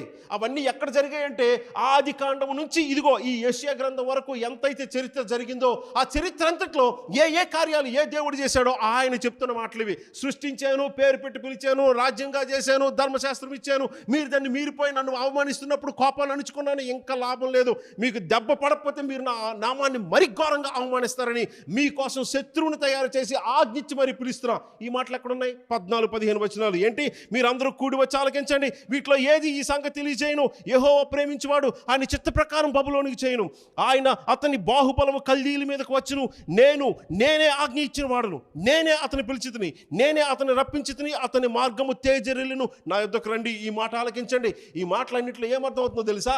నేను ఇచ్చిన ధర్మశాస్త్రాన్ని బట్టి మీరు నన్ను ప్రతిసారి నా నామానికి అవమానం చేస్తుంటే, ఎన్నోసార్లు కోపం అనిపించుకున్నాను, ఇంకా మీరు మితిమీరిపోతే మిమ్మల్ని కొట్టడానికి శత్రువుని తయారు చేసి ఆయన్ని వర్ధిల్లింపజేసి ఆజ్ఞిచ్చి మరి మిమ్మల్ని నాశనం చేయడానికి తీసుకొని వస్తున్నాను. ఏం మాట్లాడుతుందో తెలుసా? ఇక్కడ పెద్ద ప్రవక్తలు, చిన్న ప్రవక్తల గ్రంథాలన్నింటినీ కవర్ చేశాడు. అంటే ఆది కాండము నుంచి, అంటే భూమి ఆకాశాలను సృష్టించి పేరు పెట్టి పిలిచిన దగ్గర నుంచి మొత్తం ఈ బైబిల్లో ఉన్న పాత నిబంధన గ్రంథంలో ఉన్న ఏ దేవుడైతే మాట్లాడి ఈ చరిత్ర అంతట్లో ఇవన్నీ జరిగించాడో ఆయన మాట్లాడుతూ 16వ వచనంలో ఏమన్నాడో చూడండి. నేను ఎవరో మీరు చెప్పాలి. మళ్ళీ ఏంటన్న 16వ వచనం? ఆది నుండి ఆది నుండి నేను రహస్యంగా మాట్లాడినవాడిని కాను. అది పుట్టిన కాలం మొదలుకొని నేను అక్కడ ఉన్నవాడను. ఇప్పుడు ప్రభువు యెహోవాయు ఆయన ఆత్మయు నన్ను పంపెను. ఇప్పుడు చెప్పండి, ఎవరండి నేను? అరే ఇప్పుడు మార్చేస్తారేంటి? ఇంతవరకు యెహోవా యెహోవా అన్నారు, ఇప్పుడు పేరు మార్చేస్తారేంటి? మారేటప్పుడు ఆ వ్యక్తి ఆ 9వ వచనం నుంచి ఆ పై వచనాల నుంచి చూడండి, నేను నేను నేను ఇది చేశాను ఇది చేశాను ఇది చేశానని చెప్తున్న వ్యక్తి 16వ వచనంకి వచ్చేసరికి ఎక్కడైనా షిఫ్టింగ్ అయిందా? సేమ్ అదే సింగులర్ ఫస్ట్ పర్సన్, అదే ఫస్ట్ పర్సన్ సింగులర్, అదే వ్యక్తి నేను నేను ఇలా చేసిన వాడిని మాట్లాడుతూ 16వ వచనంకి వచ్చేసరికి ఆయన మాట్లాడిన మాట ఏంటో తెలుసండి? నేనేదో రహస్యంగా మాట్లాడలేదు. బిగినింగ్ నుంచి నేను ఓపెన్గా బిగినింగ్ నుంచి మాట్లాడుతున్న ఆయన ఎవరో చూడండి. అక్కడ యేసుప్రభు చెప్పిన మాట ఏంటో తెలుసా? ఇంతవరకు ఆయన స్వరం వినలేదని చెప్పారు తండ్రి గురించి. ఇక్కడ మాట్లాడుతున్న ఆయన ఎవరో తెలుసా? బిగినింగ్ నుంచి మాట్లాడకుండా నేను రహస్యంగా లేనంటున్నాడు ఈయన. అలాగ బిగినింగ్ నుంచి మాట్లాడుతున్న ఆయన ఎవరో తెలుసా? పంపిన ఆయన కాదు, పంపబడిన ఆయన. ఏమన్నాడు ఆయన? అది పుట్టిన కాలం మొదలుకొని నేను అక్కడ ఉన్నవాడను. ఇప్పుడు ప్రభువు యెహోవాయు యెహోవా ఆత్మయు నన్ను పంపెను. అంటే ఏమర్థం చేసుకోవాలి? అయ్యి బాబోయ్, మాట్లాడుతున్నది పంపబడిన వ్యక్తి అంటే యేసుక్రీస్తు అని అక్కడ లేదు. మీరు ఇంతవరకు ఏ మాట థియలాజికల్గా చెప్పారో ఆ మాట్లాడుతున్న నేను, ఆ సృష్టించేసిన నేను, ఇశ్రాయేలుని పిలిచిన నేను, వారికి ధర్మశాస్త్రం ఇచ్చిన నేను, ఆ ధర్మశాస్త్రం మీరిపోయినప్పుడు కోపం వస్తుంటే అణుచుకుంటున్న నేను, అలాగే నేను కోపం వస్తుంది అణుచుకుంటున్నాను మీరు మారండి అని అనేక సార్లు సేవకులను పంపించి బోధ చేసి మెసేజ్ పంపించిన నేను, వాళ్ళు ఇంకా మితిమీరిపోతున్నారని వారిని కొట్టడానికి, శిక్షించడానికి ఒక శత్రువుని తయారు చేసి ఆ శత్రువుని వర్ధిల్లింపజేసి గొప్పగా హెచ్చించి ఆజ్ఞ ఇచ్చి మరి శత్రువుని తీసుకొస్తున్న ఆ నేను ఏమంటున్నాడు తెలుసా? ప్రభువగు యెహోవాయు యెహోవా ఆత్మయు పంపితే నేను వచ్చాను అంటున్నాడు. అంటే ఈ వచనం బట్టి మీకు అర్థం కావాల్సింది ఏంటో తెలుసండి, పాత నిబంధన గ్రంథ కాలం కాదు, అసలు బిగినింగ్ నుంచి 3 యెహోవాలు ఉన్నారు. 2 పంపిస్తే ఒక ఆయన వచ్చి పనిచేస్తున్నాడు. క్రిస్మస్కి కాదు, అది యోహాను సువార్త మనం మాట్లాడుకుంటున్న వచనం ఉందే, అది క్రిస్మస్కి సంబంధించింది కాదు. తండ్రి ఎలా ఉంటాడో ఎవ్వరికి తెలియదు, ఆయన చూపించడానికి కుమారుని పంపించాడనే వచనం క్రిస్మస్కి సంబంధించింది కాదు. అది బిగినింగ్ నుంచి ఆయన క్లెయిమ్ చేస్తున్నది. ఎందుకంటే మనుషులు సాధారణంగా యూదులు కావచ్చు, ఇశ్రాయేలీలు కావచ్చు, వీళ్ళందరూ కావచ్చు అనుకుంటున్నది ఏంటి తెలుసా? మాకు తండ్రి అయిన దేవుడు తెలుసు, ఎతగాడికి అంత సీన్ లేదని యేసుక్రీస్తుని చాలా ఈజీగా తీసి పడేస్తున్నారు. బట్ యేసుక్రీస్తు దైవత్వం గురించి కాదు చెప్పాల్సింది మనం. యేసుక్రీస్తు ఒరిజినాలిటీ ఏంటో తెలుసండి?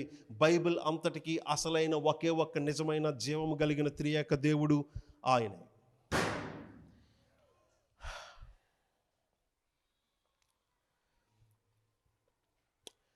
మరలా మనం కూడాను పాత నిబంధన గ్రంథం తండ్రి ఆయన ఎలాగున్నాడో, ఏం చేశాడో, ఏం నామం ఇవ్వబడిందో అలా యేసుక్రీస్తుకి కూడా ఉన్నాయంటే ఈయన ఆయనకి సమానం. ఇది సరైన ఆలోచన విధానం కాదు. యేసుక్రీస్తు ఏ డైరెక్షన్ ఇస్తున్నారు? మరలా మనం ఎవరిలా ఆలోచిస్తున్నామో తెలుసా? వీళ్ళలాగా ఆలోచిస్తున్నాం. అందుకే ఈ క్రిస్టియన్స్ని వీళ్ళ కింద రాశా. ప్రపంచానికి మనం చెప్పాల్సింది, ఈవెన్ ఒక జూ దొరికిన మనం చెప్పాల్సిన విషయం ఏంటో తెలుసా? అరే అబ్బాయి, మొదటి నుంచి యేసుక్రీస్తు క్లెయిమ్ ఏంటో తెలుసా? మీరు మాకు దేవుడు తెలుసు అని చెప్తుంటే మీరు ఏ కాలంలో మీ వాళ్ళు కానీ మీరు కానీ ఆయన చూడలేదు, ఆయన స్వరం వినలేదు అంటే చెప్పకనే యేసు చెప్తున్న మాట ఏంటో తెలుసా? మీరు అన్ని కాలాల్లో చూసింది, విన్నాము, చూసాము, కలిసాము, ఆయన్ని ఎక్స్పీరియన్స్ అయ్యామని చెప్తున్న ఆ దేవుడైన యెహోవా నేనని తండ్రి నా గురించి సాక్ష్యం ఇస్తున్నాడు. యేసుక్రీస్తు తండ్రికున్న నామాల కంటే, ఆయన క్రియల కంటే, ఆయన ఎబిలిటీస్ కంటే, వీటన్నిటికంటే మనం మొదటగా స్థాపించాల్సింది ఇది. ఇలా స్థాపించకుండా మనం కూడా బైబిల్ని ఎలా ప్రింట్ చేసుకున్నాం కాబట్టి ప్రతి ఒక్కడు సింపుల్గా వేసే క్వశ్చన్కి అయ్య బాబోయ్ మనం షేక్ అయిపోతాం. మీకు దేవుడు ఎవరో మీకే సరైన ఐడియా లేదు అని మన వాళ్ళు జోకులు వేస్తుంటారు మన మీద, క్రైస్తవుల మీద. మీకు దేవుడు ఎవరో మీకే తెలియదు. మా ఫ్రెండ్ గారు ఒక పుస్తకం రాశాడు. వాడేమని రాశాడు తెలుసా? ఒకప్పుడు క్రైస్తవులకు దేవుడు యెహోవా, తర్వాత యేసుక్రీస్తు, తర్వాత పరిశుద్ధాత్ముడు, ఇప్పుడు పౌలు అని అన్నాడు మా ఫ్రెండ్. దాని మీద పుస్తకం రాస్తున్నాడు అంట. నాతో చెప్పాడు. వాడు ఆర్ఎస్ఎస్ పనిచేస్తూ ఉంటాడు. వాడు శివశక్తికి ఒక స్పోక్స్మెన్ అనమాట చాలామందిలో. వాడు నాతో డైరెక్ట్ చెప్తున్నమాట. వాళ్ళు ఇలా అనుకోవడానికి కారణం ఏంటో తెలుసండి, క్రైస్తవులకే సరైన పిక్చర్ లేదు. ఈ మాట నేను అంటున్నది అందరికీ, మీ అందరి కోసం కాదండి. మీరు మంచి చర్చెస్ నుంచి వచ్చిన వాళ్ళు కావచ్చు, కానీ సాధారణంగా ఉన్నవాళ్ళు. కానీ ఇది ఎవరికో తెలుసండి, మేము జ్ఞానం అనుకునే వాళ్ళు ఇందులో పడతారు. కానీ ఒక పల్లెటూరుకి వెళ్ళి చదువురాని ఒక ముసలమ్మ కడగండి, అమ్మ చర్చికి వెళ్తున్నావు కదా, నువ్వే దేవుణ్ణి మొక్కుతున్నావు అంట. చర్చికి వెళ్తున్నా ఇంకే దేవుడు అంటావు ఏంటి, యేసుప్రభు అంటారు. వాళ్ళకి కన్ఫ్యూజన్ లేదు. చదువురాని ముసలమ్మలు నడువంగిపోయి మొత్తం అంతా ముడిచిపోయి ఉంటుంది మొహం అంతను. అలాంటి వాళ్ళకి కన్ఫ్యూజన్ లేదు. చర్చికి వెళ్ళి నువ్వే దేవుణ్ణి మొక్కుతున్నావు, ఏ దేవుణ్ణి ఆరాధిస్తున్నావు అంటే వాళ్ళకి కన్ఫ్యూజన్ లేదు. యేసుప్రభు అంటారు. మాకు చాలా తెలుసు, మేమంతా ఎంత అని ఇదిగో ఈ లిస్టులో పడతారు. వీళ్ళకంటే ఘోరం ఇంకా. సో మనం స్థాపించేది ఒకటి, దేవుణ్ణి ఎరగాలంటే యేసుక్రీస్తుని ప్రకటించాలి. అలాగా దేవుణ్ణి కనపరచడానికి మనకున్న అద్భుతమైన ఒకే ఒక గొప్ప పని, యేసుక్రీస్తుని బైబిల్ని చూపించాలి. అది ఓటియా న్యూటియా తర్వాత విషయం. ఎందుకు? ప్రభువే చెప్పారు, ప్రవక్తలు ధర్మశాస్త్రం మొదలుకొని నా గూర్చే మాట్లాడుతున్నారని. So you have great business preaching Christ. That's how you preach God. ప్రభు కృప మనకి ఇచ్చినట్లు. ఏంటి సార్? అయిపోయింది, క్లోజ్ చేసి. ప్రభు కృప ఇచ్చినట్లు చిన్న ప్రార్థనతో నేను క్లోజ్ చేస్తున్నా. దయచేసి నాతో పాటు మీరు కూడా ఈ ప్రార్థనలో ఏకీభించండి. తండ్రి, మేము మాట్లాడుతున్న ఈ విషయం మీ